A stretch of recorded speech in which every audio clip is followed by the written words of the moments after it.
On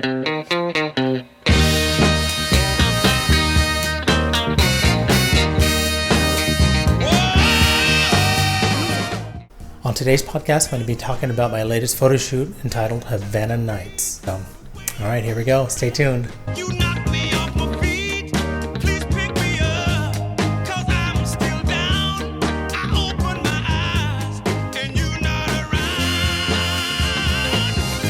Yeah, you driving me insane. It's very, very plain. You got And this is kind of I'm going to take you down a bunch of different rabbit holes, so forgive me. Earlier this year, I participated in a wedding expo as one of the vendors there.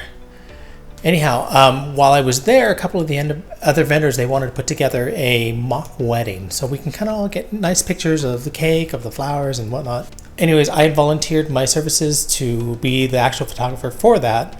So this is where this whole thing begins, is the day of the mock wedding. I showed up and I set everything up that I needed to. However, there really wasn't a place for the bride and groom to quote unquote change. But right across from where we were at, there's an old, beautiful hotel. And so anyways, we went in there and we'd asked the clerk at the front desk, hey, do you mind if these people use the restroom to kind of change into their outfits and their gowns or the wedding dress and everything like that? So yeah, they were like, yeah, no problem, sure, whatever. So we went in there and I kind of greeted myself as I normally do, and probably about 20 minutes later, I started taking photographs. We were inside the changing room. We were right outside the changing room, and right before we left, I started kind of making my way. I was waiting for the bride. She was getting something. She was changing something. I forget what it was. Or she was getting her shoes on, or she was getting something on exactly. And I kind of just went around the corner, and they had a huge ballroom, which. The thing about this hotel, it's like the joke where you go to the mall and there's a teenager there who's walking around. They've got their pants, they're kind of sagging down. You can actually see the back of their underwear, and you're like, and they've got the backwards baseball cap, and you're like, hey buddy, the 90s call, they want their style back. It's kind of like that. When I'm inside this ballroom, it's like I had taken a step back, back into the 1950s, 1960s. It had that kind of feel. So I'm walking around the corner. As I walk to the side, there's an actual like bar, full-on bar. And then I keep on going. I go around the corner and I stumble upon this room. I believe the name of it is called their Buffalo Room. Now to accurately describe the Buffalo Room, I'm going to take you, here we go. Here's where we start the rabbit trails. My favorite music album back when I was in high school was an album by Frank Sinatra. It's called Frank Sinatra Live at the Sands. I'll put this in the link. Just I'm not selling anything, but this was part of my history. So, anyways, one of my favorite albums when I was in high school was Frank Sinatra Live at the Sands, and he actually performs with the big band Count Basie. It was recorded back in 1966, I believe. I'll double check on that one. And one of the things about that album was it was recorded at one of the hotels in Las Vegas. It's no longer standing. It's called the Sands. So the album was Live at the Sands Hotel. If I'm not mistaken, I believe the Sands Hotel was demolished, and I think it was the Phoenician that was put up in its place. That part, once again, I will double check on that. But inside the Sands Hotel, there was a bunch of different rooms that musicians used. One of those rooms was called the Copa Room. It was like their main stage for like their biggest acts. Well, one of those acts happened to be Frank Sinatra. And so he talks about the Copa Room. And the thing about this room, unfortunately, they never actually did any video. It was only audio recordings. But they have pictures of the Copa Room. And as you're looking at it, they got tables set up. They've got chairs around the side. And it just had this feel. And that's something that I've read that a lot of musicians that have performed in that room, they talk about that. It had its own little feel. There's a piano up on stage, and that's where the big band was back up in the corner, and there was Frank Sinatra. This room, this Buffalo Room, actually reminded me of what I probably would have seen back in the 60s and 70s at, quote-unquote, that Copa Room. Prior to getting into the room, they had told us that there was a wedding that was shot there the night before or the day before. So the gentleman comes down and he's like, hey, just so you guys are aware, we had a wedding here yesterday. We have not picked up the room. And I told the gentleman, I was like, you know what? Just leave it as is. I actually prefer if the room is not picked up. I'd rather everything just be left out so it looks like it was used. They're like, okay, cool, no big deal. So they let us in there. I walk in, I flick on a couple of the lights, and there was the main lights, and there were some overhead lights. There was some lights that were up against the wall, and the room is like a, I'll have to take back a look at the pictures, but I felt like the room was like, kind of had like a red smoky tint to it. Like if I had stepped back in the 1940s, 1950s into like a cigar type room. There was a bar on this side, and there was windows. I mean, it was a really neat room. Going into this photo shoot, I actually brought my flashes and set up everything, set up a light, umbrellas, and the whole shebang.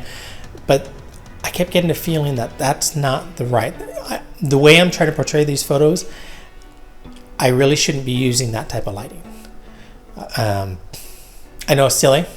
Once again, this goes to come back to there's photographers that argue, yes, every professional shoot should have lights. It's what separates a professional from non-professional. But the way I was looking at it was, I'm trying to get a certain look to the pictures, and I had taken a couple of test shots prior to, and even though I got the lighting just right, it looked perfect. I mean, it was well exposed.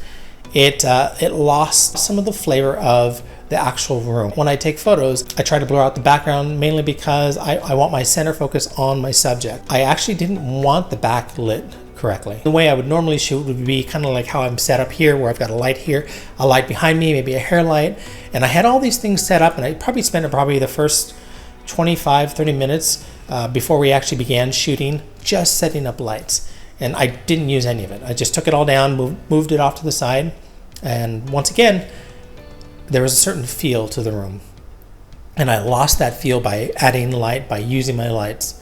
So anyways, once I did that, then I ended up swapping out lenses and just used my my Olympus lens. It's the lens I've been using for quite a while. Once we started shooting, then we got into that feel. In my last podcast, when I'm talking about probably the first 5-10 minutes of the photo shoot, it's really just pictures to kind of get them at ease.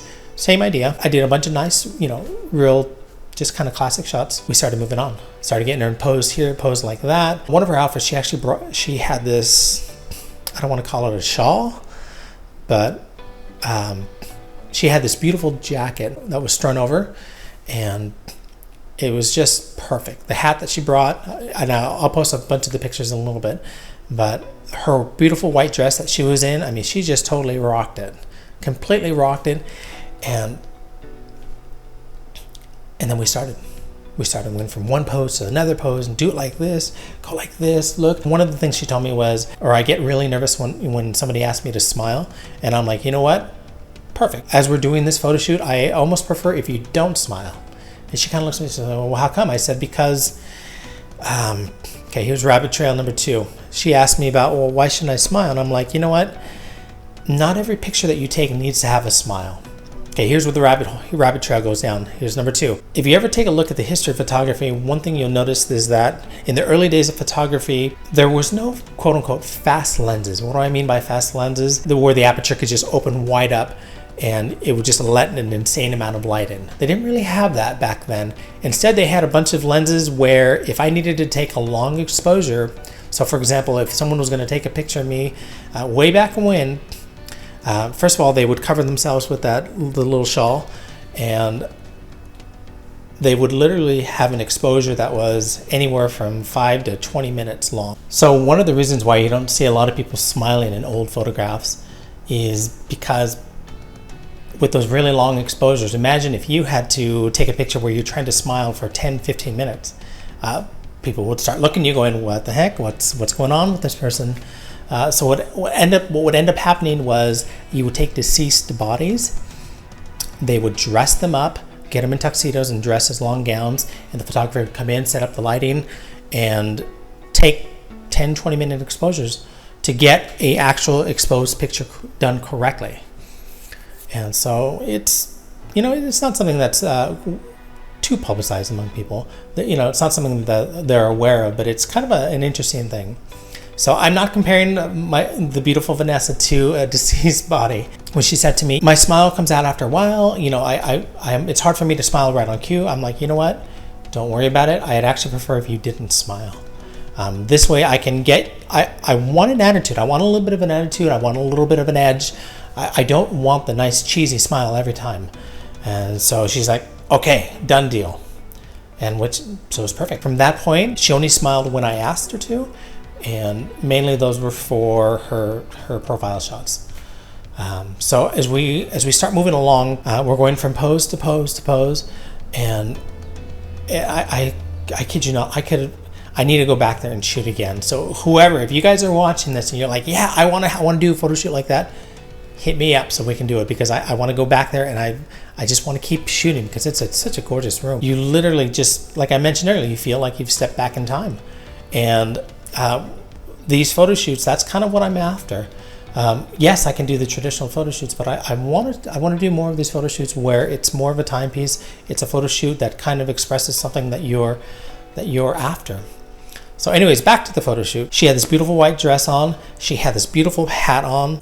At one point, I was trying to move the furniture around, and then I looked back, and she had actually put, forgive me, I don't know what those really long gloves, but they're like gloves that come all the way down to like your elbows. She was putting those on, and I happened to look back, and she's put it on, and I'm like, stop. She totally I was like, just stop what you're doing. And she looked at me. I was like, I got to get a shot of you doing that. And so that's, boom. I grabbed a couple of shots where she's putting them on. I'm having her fold her hand back like this, and they're gorgeous black and white shots.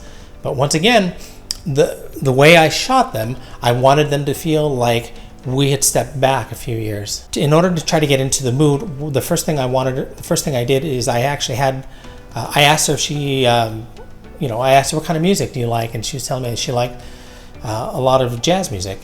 And I was like, you know what? I just happen to have a huge playlist of jazz music. And so I brought out my little Bluetooth radio, set it up, and fired up some music on there. And it was just perfect. It was the perfect time. It was the perfect music for that kind of era. And so I had the music playing on the background, which is, it's just another one of those things that kind of helps ease the tension a little bit. When I was editing these photos, I was really only listening to one song, and I'm going to play it along right along with it. I'll make sure I put it in the description down below. It is not my music. I didn't write the song, but it's music that I own, but it's not music that I've written. So just beware. It's there.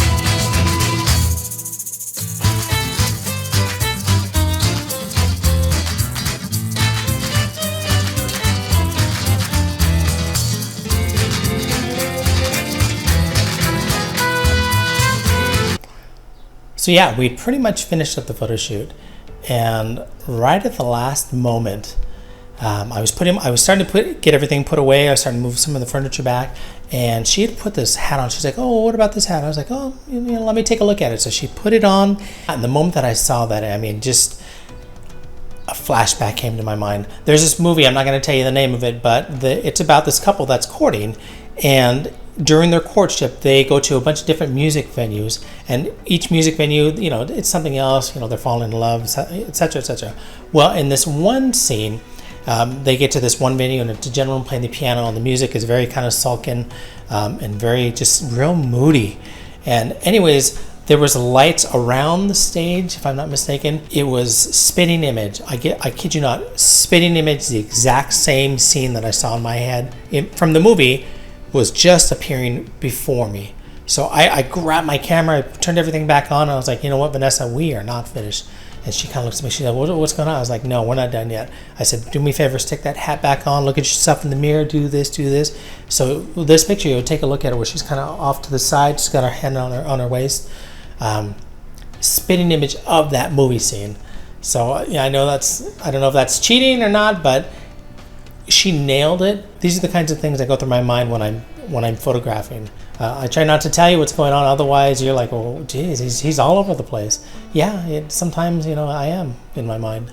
When Vanessa contacted me, she's like, hey, I'm just trying to look for an updated Facebook profile picture.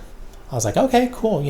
I did professional headshots before a long time ago, so I mean, those I can knock out without blinking an eye. Well, after we got talking, she's like, I really like something a little different, something a little unique, and I'm like, okay, well, how about this? And that's when I had referenced that Buffalo Room. I didn't know it was called the Buffalo Room, but I'm like, hey, there's this one spot at this particular hotel. And she's like, oh, I know exactly what it is. And so we went in there, and that was that.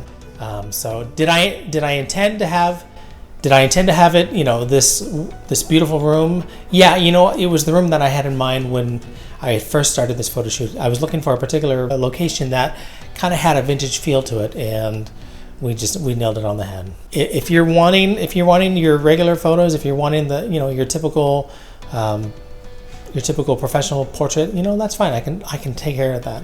But on the other hand, doing these kind of era timepiece photos, they're so much fun.